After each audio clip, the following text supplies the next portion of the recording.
L'intégration sous-régionale se porte bien en Afrique de l'Est avec la récente annonce de la ministre burundaise à la présidence chargée des affaires de la communauté est-africaine, Isabelle Dahayo, qui fait état de l'entrée en vigueur au Burundi du visa unique touristique avant décembre 2018. Ainsi, la communauté est-africaine porte à 4 le nombre de pays disposant de cet outil intégrateur. La communauté d'Afrique de l'Est est connue déjà comme étant l'une, sinon la communauté la plus avancée en matière d'intégration.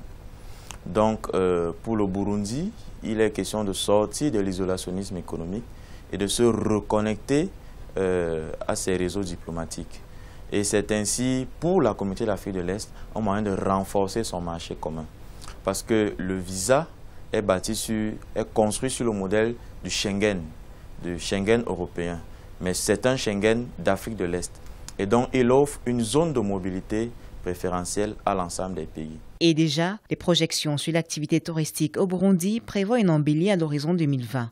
Selon la ministre, les recettes pourraient augmenter de façon spectaculaire, passant de 5 millions de dollars à l'heure actuelle à 50 millions de dollars en 2020. C'est un catalyseur en réalité pour le tourisme parce que vous verrez dans son contenu, ce qui est offert, c'est un visa et une période de 90 jours. En réalité, c'est une liberté de mouvement pour le séjour, une liberté de séjour en réalité.